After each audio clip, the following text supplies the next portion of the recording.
extending his social distancing guidelines until the end of April.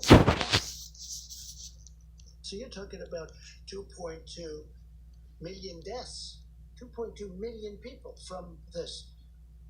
And so if we could hold that down, as we're saying, to 100,000, it's a horrible number.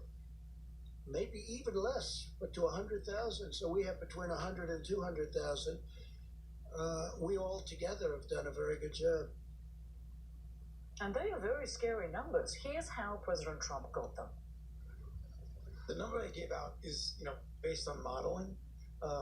And I think it's entirely conceivable that if we do not mitigate to the extent that we're trying to do, that you could reach that number.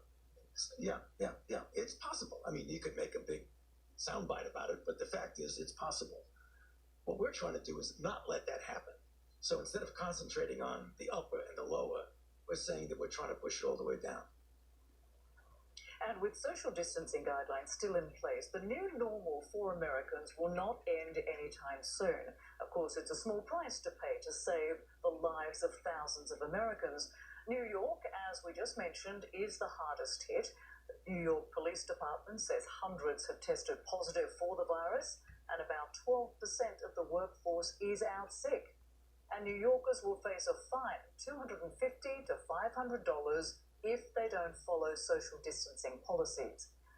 In a few hours, a hospital ship is scheduled to arrive in New York. The USNS Comfort will not treat patients with coronavirus, but provide surge capacity for those with other urgent care needs. A 68-bed field hospital is also expected to be up and running in Central Park by Tuesday. But New York's mayor continued to stress the need for medical help. This is unprecedented. We've never seen our EMS system get this many calls ever. What we have to do first and foremost is put on more personnel, more ambulances, more shifts. We are doing that immediately so we can serve the true emergencies, and there's a lot of them, to make sure that New Yorkers get the help they need. And on